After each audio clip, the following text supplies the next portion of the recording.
Good evening, good morning, good afternoon, everybody. Welcome back to another edition of Mafia Roundtable with Joe Barone and Dominic Cicali. It's like Mutt and Jeff, Tom and Jerry, Laurel and Hardy, Abbott and Costello. Here we are. We're coming at you live. Not live, pre-recorded, though. Joe, thank you for coming on. It's a pleasure having you, as always. We also have Maddie over here, so she might ask a question or two. She's already bothering me, driving me crazy, but that's normal. It's part of the core. And Joe, thank you. I appreciate you coming on. Maddie, how are you? He said, how are you? Hi, Joe. You're the camera guy laughing already. The director. Joe, today I would like my viewers, the listeners, since you and I basically are partnering up, we're back together again. Which I love you dearly as a brother, always did, always have. I want my viewers to know about you, Joe Barone, how you grew up, what made you decide to take the life in the streets, because you have many talents that people don't know about. You could sing really well, you're a funny guy, you have a lot of charisma, and what made you choose the streets? Why? And then afterwards, you were cooperating with the feds for 21 years out there. Now, I don't know if you ever wore a wire. You never wore one on me. These are things I want to ask. I want the people to know what made you decide. Why didn't you ever burn me out there? These are questions I'll have later on into the show. But before we get into that, folks, I have to thank our sponsor, E.G. Vodka. Go to egvodka.com, order it today online. If you order 6 bottles or more, shipping is on me. Just put the promo code Fluff. We're also going to have Champagne D-Rock over there online too. We're working on getting that. It comes out of Champagne, France. And it's excellent, just as EG, top quality. And it's out there for you, the listeners, the viewers, to buy it. And it'll be in nightclubs soon. We're working on a lot of clubs, so you'll have access to it in the clubs. But with that said, Joe, thank you again for coming on, and let's hear your life story. What happened, or your growing up, these are things I don't even know. Thanks, Dominic, for having me on. I want to say I love you. You have to speak up, Joe. The volume's not coming in too good. Can you hear me a little bit better? Perfect, better. Yes. Okay, good. So I want to say I love you too, and I thank you for having me on again. When I was a kid, my father was around. He was like what they used to call back in those days a knockaround guy. You probably know the term. Maybe most of the viewers don't, but that was a guy who was just around wise guys and things like that. A street guy. A street guy. Yes. Right. That's exactly the way you say it. We just call it knockaround guy. Right. I guess it's just a slang. But anyway, my father used to hijack trucks back in the days, but he also was a beautician. So like you said, I had many talents. I cut hair, I play the guitar, I do sing at least and stuff. So my father was a beautician, actually. My mom was a beautician as well. So both of them used to be in the haircutting business. Well, back in our day, they would call it a barber. But I guess in the modern day, a hairstylist. Yes. He had a place in Larchmont, New York called Crescendi's. It was voted in the 60s back one of the best places to go to get your hair. He used to do all the ladies' hairs with the big Buffamontes back then, like the beehives and all of that stuff, Anyway, so, growing up, I saw my dad doing things, taking numbers. He said, if anybody ever asks what your father does, just tell him I'm a truck driver. So, okay, Dad, no problem. But, you don't really know. And I know it sounds a little bit like a cliche. I think even John Jr. might have mentioned this about his dad. He didn't really know much about what he did or whatever. But it was just one of those things you just don't talk about, But he brought me around clubs, the wise guy places, and the guys would say, hey, who's that, your bodyguard? I was a little kid, They fix you like a meatball parmesan or something that tasted like better there. I don't know. It was weird. They show you how to shoot pool and stuff. And they also did like they did in the Bronx Tale. You see guys playing dice and all of that. So it was almost like the same thing. But unlike you were from the Bronx and I was from New Rochelle, so we were like 15 minutes apart drive. That's it. Max. Right. 10 minutes. Right. But Joe, I'm laughing that you said that. I have, and I'm going to say it. Tinkleberry over here. She's in the background. When you said New Rochelle, she's like hitting me like I just want to come across the table and start choking her because I usually say she's from Mount Vernon. No, I'm sorry, Mount Kisco. I called it upstate. Yeah, that's upstate New York for Thank us. you. For us. For you guys, that's your mentality. Us street guys. Westchester. Okay, yeah. Larchmont is Westchester. But you see what I go through? Like, you don't, I wish you were sitting here. She's like behind the scene like a court jester. That's what I got to deal with. Oh my God! But go ahead, Joe. I'm sorry to interrupt you. But that's okay. Yeah, that's all right. So it was like I kind of was more like a suburb a little bit, but I hung out in the Bronx a lot because my father was in the Bronx a lot. Right. I used to go to a club with him back then in the days. I don't know if you remember Rudy Pippolo. Listen, my Aunt Nancy, who's my father's sister, is married to Louis Pippolo, and that's his brother. So yes. I used to go to Rudy. We used to call him Uncle Rudy back in the days. And so I used to go to his house. As a matter of fact, they were like what they called the tail end of the French Connection with the heroin back then. And he gave me, I was 12 years old or 11 years old. He gave me a $50 bill. Back then, that was, woo! Yeah, that was a lot of money. Yeah. And so I don't remember, they had in front of the clubhouse, they had this big captain's chair, and this guy, Fat Mongo, used to sit in it. I don't know if you ever heard of him. Joe, I told stories about Mongo at the feast. You remember the feast by Hazel Towers? Yeah. Hazel Towers is in the Bronx, Pelham Bay section of the Bronx, for those of you who don't know. Fat Mongo ran the gambling tent. I was the little errand boy for him. I used to sit by him, get him sandwiches when people would come over.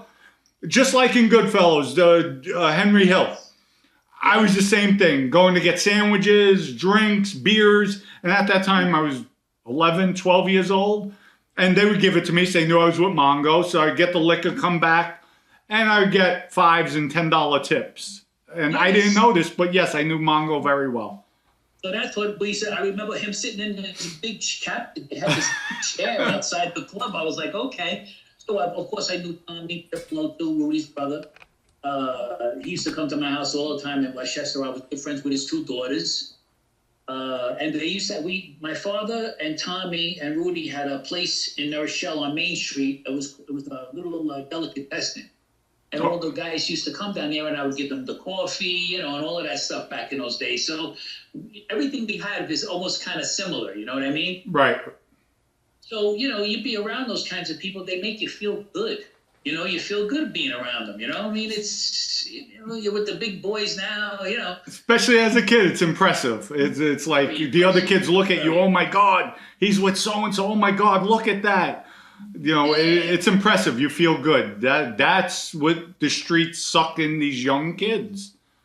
Yeah. My father used to pull out a knot of money with the rubber band. And I mean, I don't think anybody even carried a wallet back then. It was like, I still don't to this day because of it. Joe, I still have the rubber bands. Yes, I have the rubber bands with the knot. I still do the same thing. Yep. I got it. But, so, I guess growing up like that, you see things, and I tried a few jobs here and there, it didn't work out in every job. You know how it is taking orders from some people that you could wipe the floor with or whatever. Every time I got into a job, I always had a fight with my boss. I worked at the dealership up there. I had a fight with one of the salesmen on the showroom floor. So it was just going nowhere for me. So I said, okay. So my father pulled me aside one day, and I had $1,000. And then, of course, what do you want to do? I want to buy a car. Because the hunk of junk I was driving around, I think I had 4 different tires on it. You know what I mean? How old were you? Huh? How old were you at that time? I was probably about maybe 17, okay. 18. Okay. Yeah, I was, So he says to me, he says, "You want that money to make money for you?" So I says, "Yeah." He says, "Give it to me. Let me show you." And that's when I started loaning money. Okay. So, he taught me about how to do the points and everything and stuff like that. So I started at the first $1,000 I loaned it out for 10 weeks for $130 a week. So I made $300 in 10 weeks. Nice. Who the heck I was, you know what I mean? Right. And back then, that was a lot of money. Yeah, of course. And it was only 3 points I was charging the guy. It wasn't bad. Right. Little by little, I started like that. And then, of course, because my father had a name, then I kind of followed in my father's footsteps a little bit. I don't think he really wanted me to that much, but then because I know my mother didn't, but, it was almost inevitable. In one of my shows I did with Jordan Harbridge, I don't know if you ever saw it, I did take the postman's test, and I passed with a 98. I was like, yeah, I was going to be a postman because 2 uncles and a cousin was. Could you imagine me a postman? Hey, how you doing, man? Oh, listen, we would have done more home invasions than anything. This guy, that guy, this house, that house. Oh my God, forget it. Would have been crazy. But anyway, so I started doing that, and then things took off from there. Then I started buying and selling guns. I sold a little weed here and there.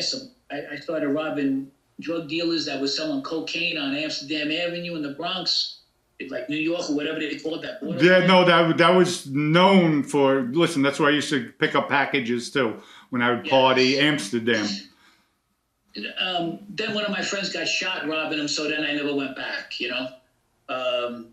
But, it just didn't work. It was not so good, as far as me just working as regular, Right.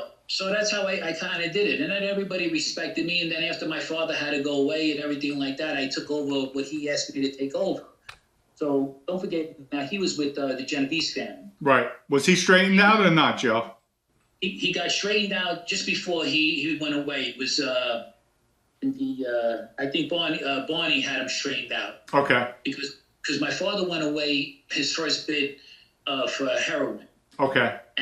And supposedly they looked down on it, but Barney took my father for a ride about 2:00, 2:30 in the morning. They went on the BQE. They pulled over and they were walking down the BQE. Would you believe it?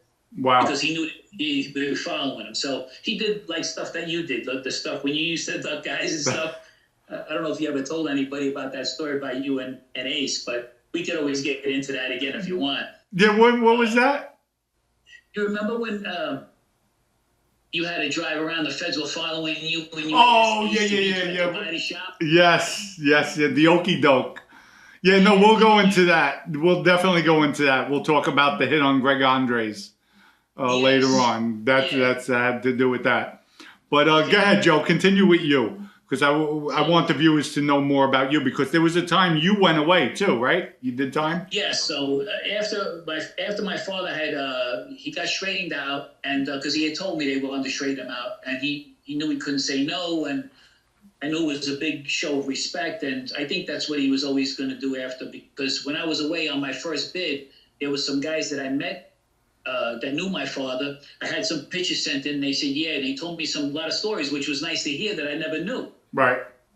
So that was pretty good. And then, of course, one of the guys who I mentioned when I was in the serving them coffee in my father's place, he was in there. His name was Artie. I forget his last name, but he was in a wheelchair. He got 5 years for saying hello to, because somebody they caught somebody on the mic saying to him, don't forget, we got to kick Artie up a few dollars. And that's how we ended up getting 5 years. Yeah. There's a lot of people that happen to.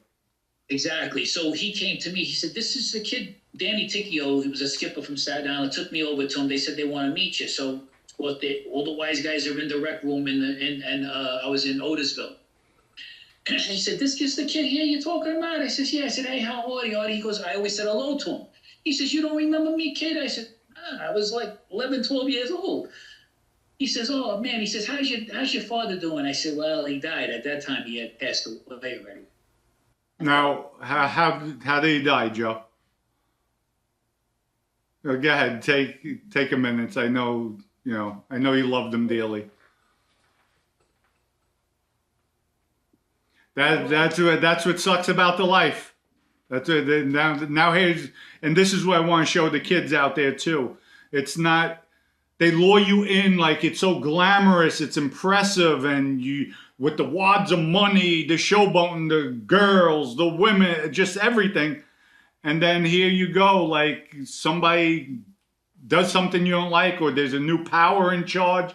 You have a falling out, and it's just you have the bad side of the life too, which people don't see. And listen, to feel it after all these years, I go through the same thing, same anguish, because you know I grew up without a father there. But you know it's hard, it's difficult, and this is what these kids today have to learn, that streets aren't glamorous, they're not your friends. You have an opportunity to do things the right way, do it the right way. You know, but go ahead. I see you caught your composure, and so he asked me how my father was doing. I told him what happened, and then he goes, "Well, how about your mom? I didn't even know you met my mother." And he said, "I said, well, my mother passed away too." He says, "So he said, wow." He says, "Okay." He says, "How you doing?" I said, "Well, I'm here, Artie. What am I going to do?" So he says, "Listen," he says, "everybody, you see this kid? Give him a seat. He's around. He's over here." And he made it known to everybody, guys from Brooklyn, who up and new or whatever. And I sat with everybody there. And again, that's a good feeling. Yes. That's a good, makes you feel good. Even though, listen, you're heartbroken about everything that happened, what you heard. Again, they suck you in again, because now it makes you feel good. There's men around you, old timers, legendary people, and you're here. You're with them. You're with us. We got you. We're together. That camaraderie. But meanwhile, to me, it's all smoke and mirrors. You don't feel like an orphan. You don't feel like you're alone. Right. You know, and you think they really have your back, because don't forget too, when we're in the joint together, you almost kind of do got your back, because it's really us against everybody. Correct.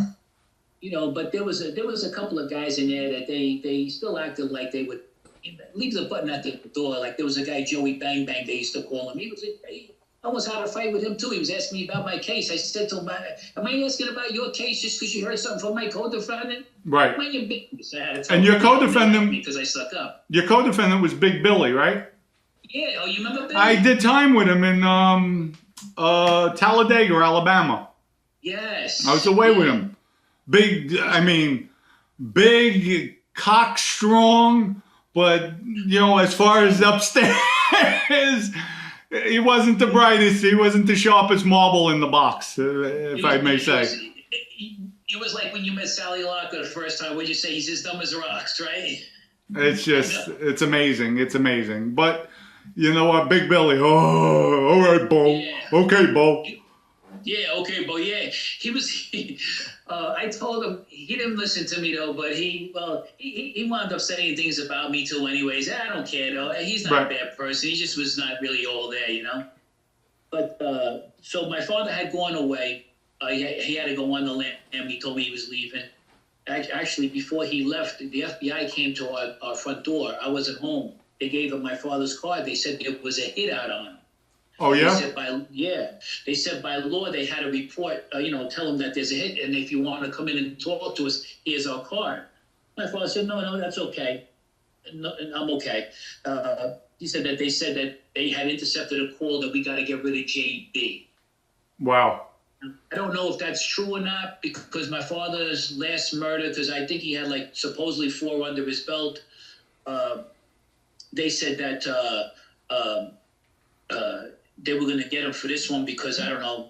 My father was a little bit on the wild side himself too, but I don't know why. Maybe they just thought they couldn't trust him after no more. I don't know how true that is. Right, I don't know. Right. I don't forget, my father went away. He was in Lewisburg. He was with Fat Gigi. Right. Back in his days, we used to go to see him up in Lewisburg. So I met Fat Gigi in Lewisburg, as a matter of fact. Right. So we went and visited him. My mother used to bring the sausages back in those days, the super salad and all that. Sneak it in, right? Yeah, sneak it in. It was really just like they showed the movie. Yeah, they would put it in the bras. The women would put it in the bras. They go to the bathroom, come out, and the cops would turn their cheek. I know. I was in Lewisburg too, the old Lewisburg before they remodeled. The old visiting room, everything was Gothic looking, and it was like a dungeon, but gorgeous. The architect was just phenomenal. all we had to do was go to the machines, get a few sandwiches from the machines, and pretend like we were all eating. Exactly. That was it, you know. But so that was his first bid. And I was a kid when I went away, and I was hurt when he went away too. You know, that he got his friend ratted on him, and he wound up getting only 5 years back then. Imagine, because the guy never showed up with something for court. I think they whacked him. Right. But so then he came home, and then he had to go away again. Like that. So sorry about that. No, it's okay. Yeah, she's very. That's your fluff. Yeah, that's yeah. She's 17 years old. She can't hear no more, but you know, I still take care of her. Yeah, but I wish some other people couldn't hear me half the times. My girl is playing with her now to keep her occupied. But so after he had to go away for this time on the lam, he ran away to Honduras and whatever, and I had to go collect money for him at all the trucking companies and everything, and I did that for a little while. Now I didn't kick the money upstairs where it was supposed to go because he didn't tell me where it was supposed to go. Right. I did meet a guy every I think once a month or once a week at the Javits Center. He used to pull over on the side of the road. I pulled over. I got in a car and then he just came to me and told me, he said, "Look, Joe, don't go to the trucking companies no more. There's somebody else got it now, you know?" Because obviously my father had to go away, like what we said in our previous one, you know? Right. I get a phone call while I was in prison from my grandmother. I get on the phone with the call and check up on things, how they're going. And she said, "Listen, she says, I got something bad to tell you." She says, your daddy died. I says, "Okay." And who was there and give you a big hug was Danny Ticchio, the skipper from Staten Island.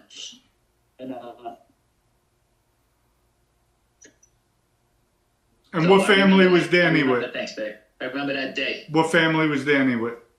I don't know. I never asked him. Okay. But he was with a guy named Mikey Shades. They had some big jewelry thing going on or something. Okay. Whatever it was back then. I'm sure one of the viewers, they'll comment and they'll let us know because they're very well versed with that. But go ahead, Joe. I'm sorry. No, that's okay. So that's when I found out everything, and then wound up coming to be. I went to MCC. Now in Otisville, I met this guy. I met Vic Amuso. Okay. I didn't know who he was. Right. You know, my cousin was around the Lucchese guys, but I didn't know who he was. I never met him. My cousin was good friends with Joey Bacalata, I used to call him. Okay. So anyways, I met him and everything, and then I go to MCC. Now I come in, and there he is while we're all coming in, me and Mikey Shades and everything. And I said, "Hey, Vic, what are you doing here?" You know, I'm hugging him and everything, you know. We go into the cell, me and Mikey Shades, and he says to me, he says, "You never believe that, looking at the guy, he just get rid of you like this, one word." I was like, "Who the hell is he?" You know what I mean? Right. So we became friends. So I get pulled down to get ready to go into the marshal's bullpen again. I caught another charge with my uncle. Then another time I go down and Vic's there, and he says to me, he says, "Joey, come here, I want to talk to you." I said, "Okay." He goes, "Look, they're going to interview you. The FBI. Oh, Vic told you this? Vic Amuso? Yeah. How did he know? I don't know. To this day, this is what he told me. He says, "This is what you tell me." And I still remember this. This is going back. I was this was in the 90s. Okay. So now I said to him, I listened to what he told me. He says, "Joe," he says, "you sit there, you listen to them, you don't say nothing." He says, "After they're done, you tell them, I'd love to help you, but I'm not even in a position to help myself."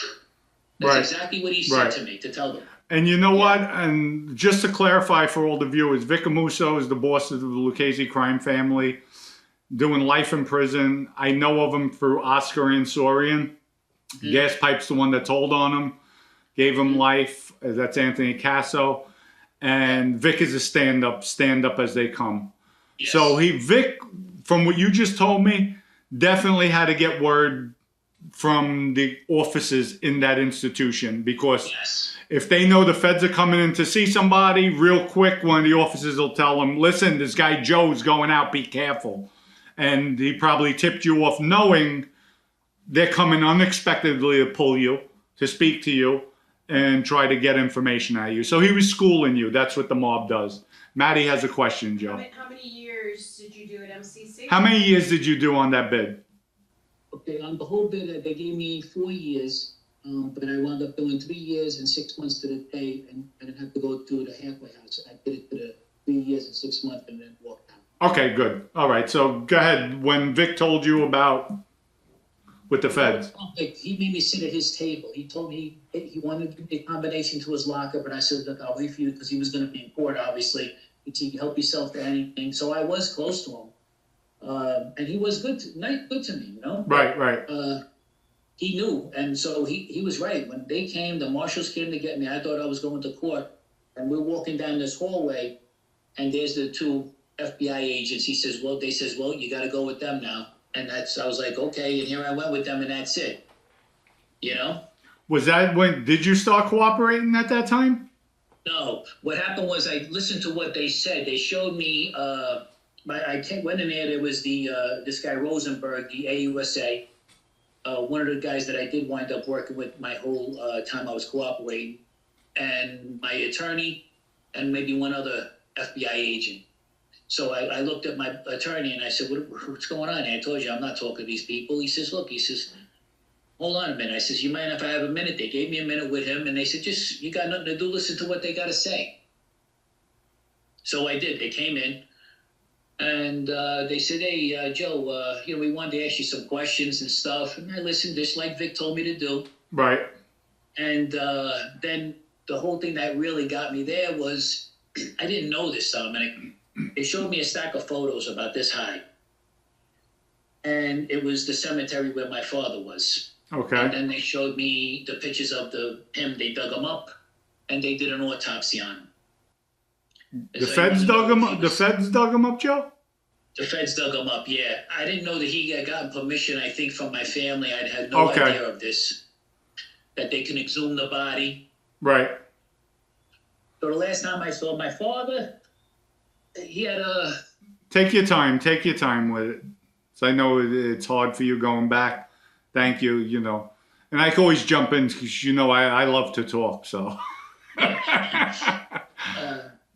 So they dug him up and they saw him dead on the slab on a table. Okay. He had the K on his face and he had a scar here, like a V scar and going down. That's where they did the autopsy then, the original autopsy, correct? In Honduras, yes. Okay. I didn't know that. Right. So,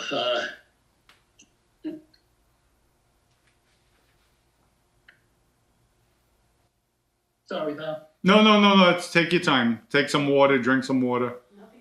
Nothing to be sorry about. Just for the viewers out there, the kids, this is what the life is about. It's hard. And Joe is a gangster, a thug, a businessman, and yet, we all have feelings. We all have emotions out there. So, it just, it hurts. And it just happens. But just to show you, the streets aren't your friends. And I'll keep on reiterating it. It's not your friends, that's for sure. Yeah, Joe. If you're okay. Yeah, thank you, Dominic. So they said, is this the kind of life you want? Because this is the road you're headed down. And so I said, okay, let me talk it over with my attorney and we'll get back to you. I talked it over with the attorney a little bit. And then I let some time go by. And then finally I decided to go that route because, I had nobody really around me. Right. I had no real crews. I had nobody above me. I was pretty much like on my own, I knew what it was to, be a rat, if that's the way you just want to say it, or cooperate, or whatever you want to say. And I didn't like it, but I said to myself, how am I going to find out what happened to my father? Because they told me that some people went down there to kill him. Okay. When I came home from my first bid, I talked to my uncle who was supposed to be straightened out. He's really a cousin, but out of respect because he's older, I called him my uncle. Right. I told him the pictures I saw, and he said that was to hide the stab wounds. So now, do I believe him? Do I believe the feds? Because they were almost accurate in some places, because he did get wind of that they were going to come arrest him. He was paying an official down there because I gave him money. I know there was some things going on and some stories you had said to me about the bag of money, but we'll get into that Right, another yeah, time. because I heard that too, and we'll go into that another time. Yes, but I had given him money. He directed me to go to the safety deposit box, and I gave him money to go away. So he did know when the FBI was coming because the officials down there alerted him to it. So he moved from one place to another. So they did know that. Right. So they were pretty accurate. So I'm thinking maybe they knew if somebody killed him. And matter of fact, I never really talked to you about it, and I was hoping that you would have known something for me about my father. You know what I mean? We'll go into it, and again, we'll expose everything because, folks, we have a lot, as you well know, Joe. Yeah. We're getting together. We have a lot of things coming out, maybe even coming to the big screen, but that's right now. We'll just leave it at that. We'll go into that later on, as far as your father, what happened, and everything else. But so you decided to cooperate from that day with the feds. Is that why they didn't charge you on the other case and they basically dropped it? Well, it took a couple of weeks, and then I started cooperating with them, and they wanted, I guess, to know what I know, and I actually. There was a lot of my cooperation was good. They said I was supposed to get a lot of years because the guns I had the serial number scratched off and all of this stuff. But because of my cooperation, but back in those days, they used to give you a K5 letter or a 5K1. 5K1. Yeah, they still do it. I had one as well. So 5K1 letter to the judge. That's it. Says the extent of your cooperation and. Yes, so that's why I only wound up catching. I still wound up. Believe me, the information I gave them, I should have walked. I gotcha. I mean, there was but they wound up giving me 4 years, and but I was cooperating with them since then. Okay, so on the street you were cooperating. Yes. So after even while I was in prison, I was cooperating. I give them information and stuff like that. But when I came home, I spoke to the agent that I was working with, Vinny Pizzuti, and he said, "Would you like to still continue working?" Just so you know, I'm not making excuses like yourself. I wanted to find out who killed my father. I know that because you asked me many a times in my life. And with me, mom was the word. Like, yes. I always.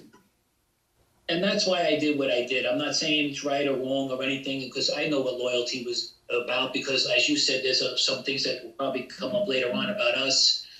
And also, how things I didn't say about you or whatever. And also other guys in the street I had met that said to me, Joe, you protected me. It wasn't like I was trying to, there was, after I met you and everything and how close we got, and I was also close to a guy, Jerry Chili, like I told you in my last episode, there's some people you just really meet and you connect with. Right. Know? And I will never do anything. And then there's some people that they have that connection with you, but they'll get you. You know what I mean? Right.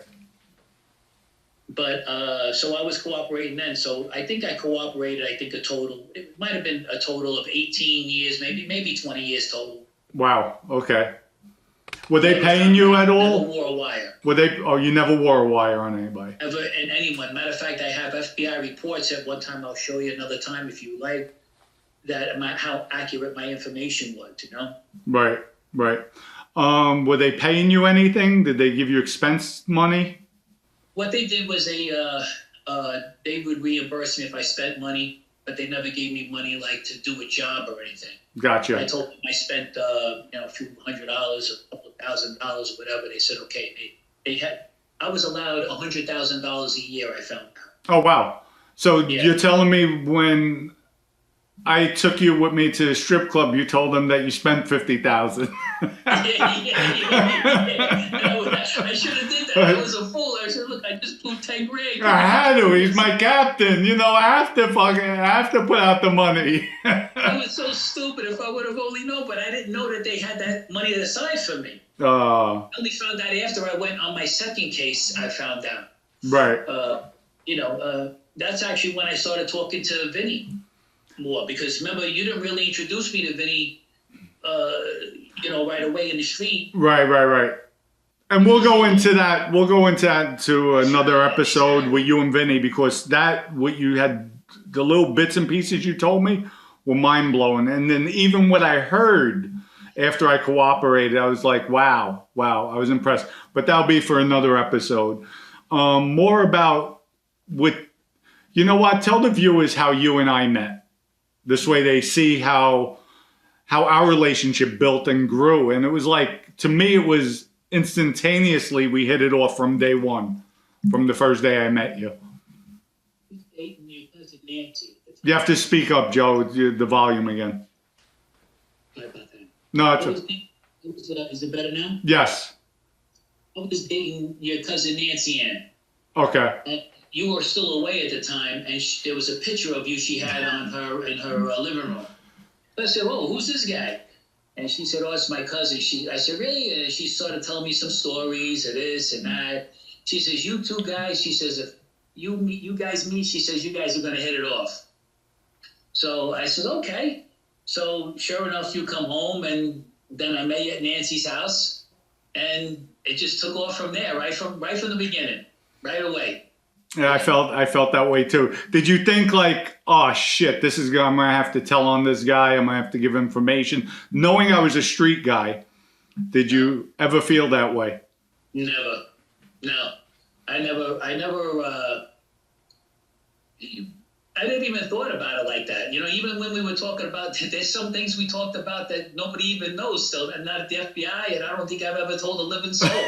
Something we talked about, still to this day. But we'll get into that too. Yeah, no, definitely. And then I recall the next time I saw you, if you recall, I was being released from county jail in New Jersey because my former wife passed the comment or made a false allegation.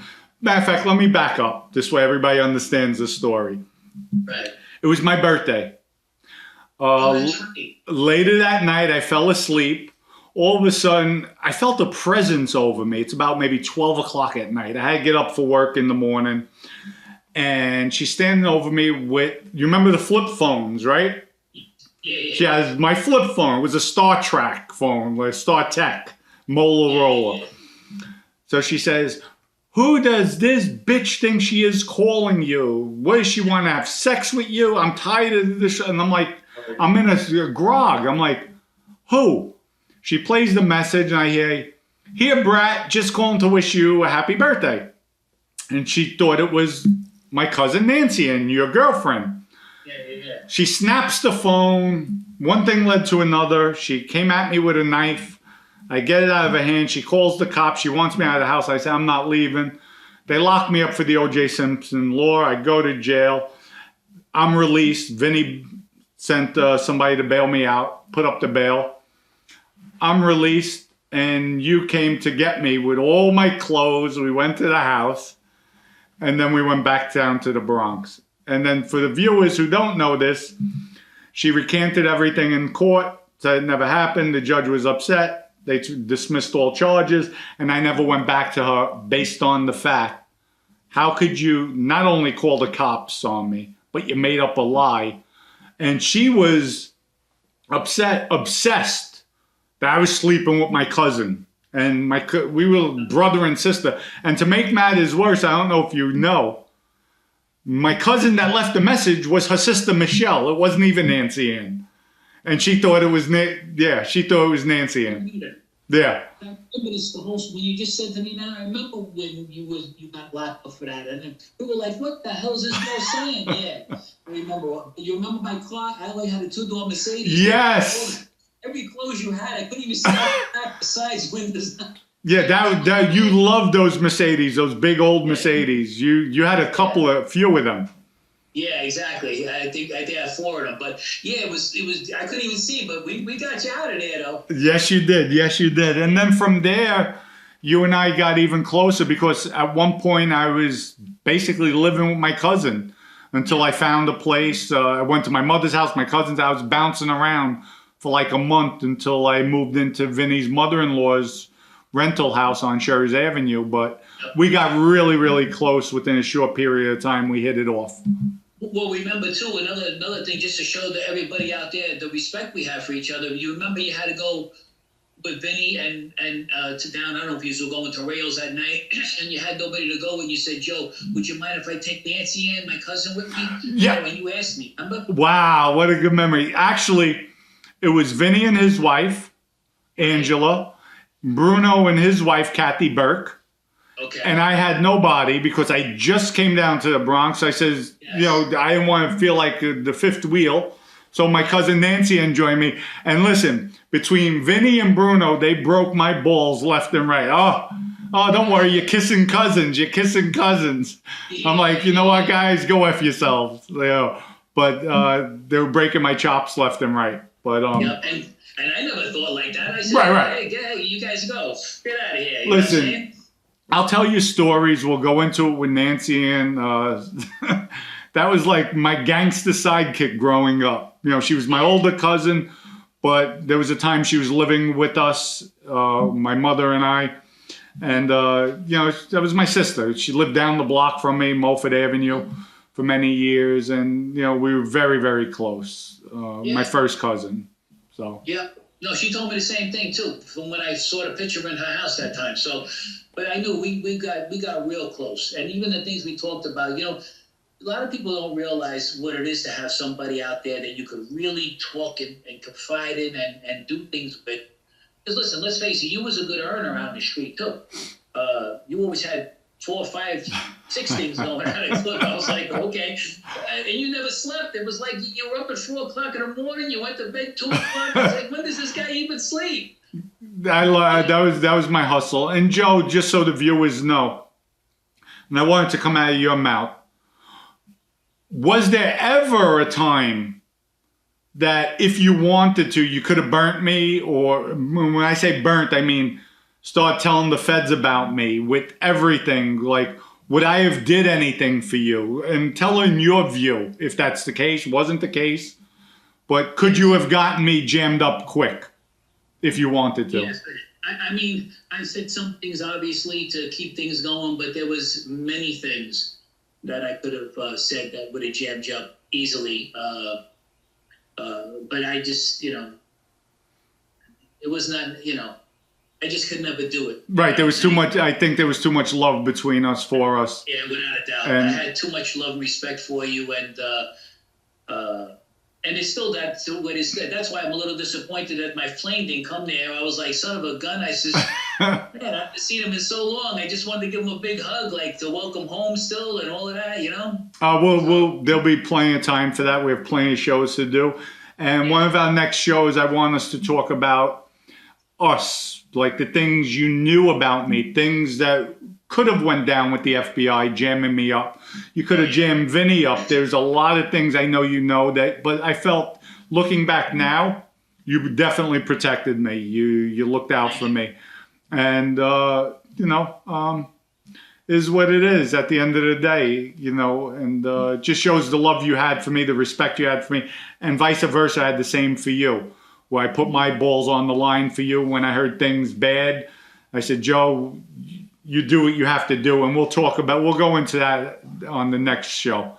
So Yeah, sounds good. Yeah, that sounds good. with that, Joe, I want to apologize that I had to take you back down memory lane, getting upset with everything. So I know it still hurts deep down, but this is good therapy for you. It definitely is. That's for sure. Did you ever find out? Maddie asked, did you ever find out? That comes later on with we're going to be putting out there. So we'll go into that.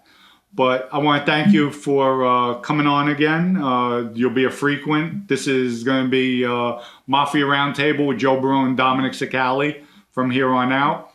We have a lot of things going on with production, so we'll be constantly going over it as things transpire. So. Yeah, thanks for having me on again, Dominic. It was always a pleasure to see you again. You're welcome. Love you, pal. And until next time, peace out.